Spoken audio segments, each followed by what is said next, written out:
呢度係查理大橋嘅另外一邊，即係河嘅另外一邊。喺捷克文呢，佢係叫做 Malá strana。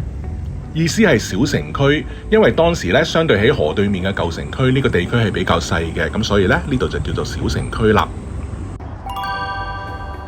聖尼古拉斯教堂前面嘅 Holy Trinity Column 聖三柱係一座巴洛克風格嘅瘟疫紀念柱，為咗紀念1713年瘟疫結束而興建，並且喺1715年完工。聖 Nicholas Church 聖尼古拉斯教堂係布拉格小城區最著名嘅巴洛克式建築之一，興建於1704至1755年間，取代原址上一座13世紀嘅哥德式教堂。聖尼古拉斯教堂嘅內部裝飾精美，巴洛克風格嘅管風琴擁有超過4000支音管，而莫扎特呢曾經喺1787年喺呢度親自演奏。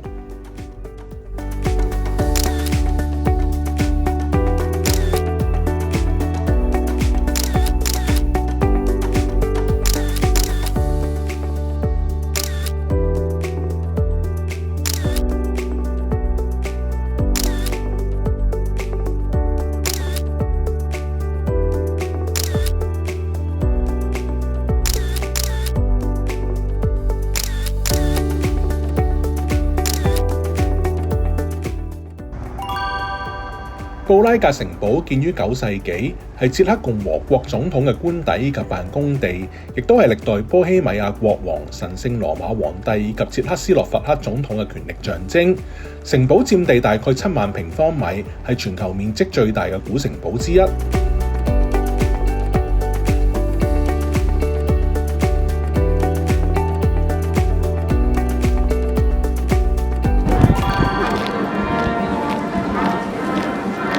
而家就係12點鐘閱兵嘅儀式啦。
那我们要叫включить.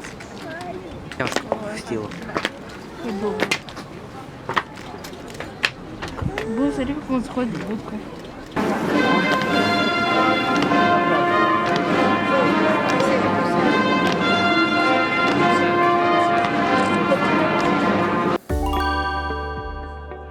聖維特大教堂位於布拉格城堡裏邊，係捷克最大最重要嘅天主教教堂，亦都係布拉格總主教嘅主教座堂。教堂建於1344年起，融合咗高哥德式建築風格。教堂裏邊安放咗多位波希米亞國王以及神聖羅馬皇帝嘅陵墓，並且保存住捷克皇冠嘅寶物。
布拉格嘅呢座 Dancing House 嘅相呢，相信大家都一定見過㗎啦。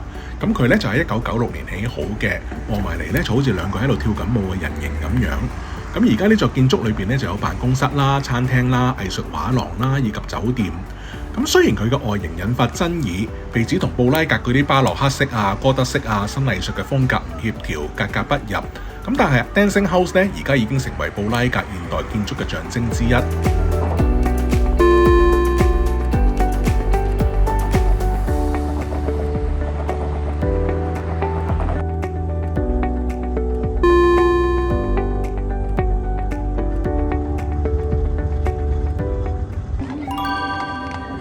布拉格舊城廣場位於舊城嘅中心，係布拉格歷史核心區嘅重要地標，面積有9000平方米，係昔日皇室加冕巡遊路線嘅一部分。廣場四邊圍繞住好多座歷史建築，包括舊市政廳以及天文鐘、提恩教堂等等。廣場上面樹立咗胡斯雕像以及重建嘅聖母柱。自11世紀起，呢度就係熱鬧嘅市集以及城市行政中心，見證咗無數重大嘅歷史事件。而家舊城廣場唔單止係布拉格嘅旅遊勝地，亦都係文化活動以及社會運動嘅主要場地。舊城廣場上面嘅聖母柱 Marian Column 最初係1650年建立，以感謝1648年布拉格戰役裏面嘅勝利。但係到咗1918年奧匈帝國瓦解之後，聖母柱就被視為專制以及天主教統治嘅象徵而被推倒。此後經歷咗多年嘅爭議，一直到2020年先至經市議會批准聖母柱得以重建，並且以現存嘅文物為依據，盡量還原原本嘅面貌，再次成為舊城廣場嘅重要標誌。佢哋喺度睇緊乜嘢咧？佢哋見唔見到我咧？其實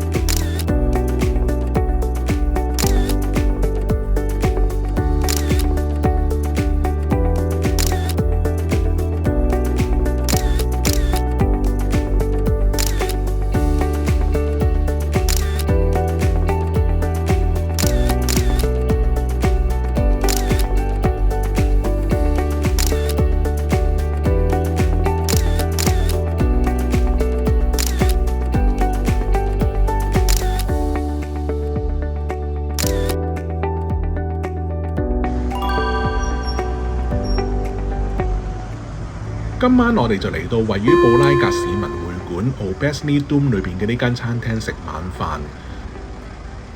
呢一間餐廳係全世界最靚嘅新藝術風格餐廳之一，喺1912年開業，同捷克斯洛伐克以及捷克共和國嘅現代歷史緊密相連。因為喺1918年由奧匈帝國獨立嘅建國法案呢，就喺呢度通過㗎啦。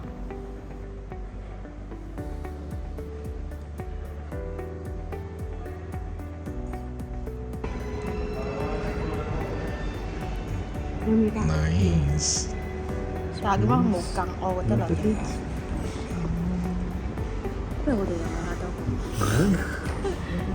好味啊！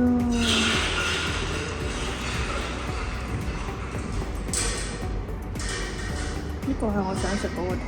Please enjoy. Bon appetit. Thank you.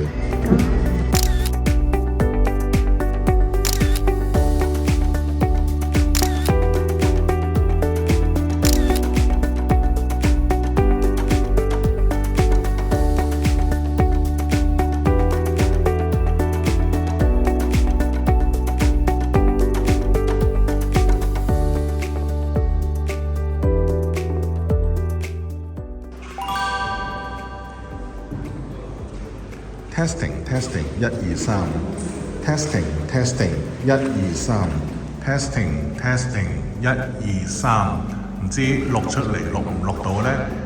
佢喺呢個位講嘢呢係有 echo， 好似機械人咁樣嘅，唔知錄出嚟錄唔錄到呢？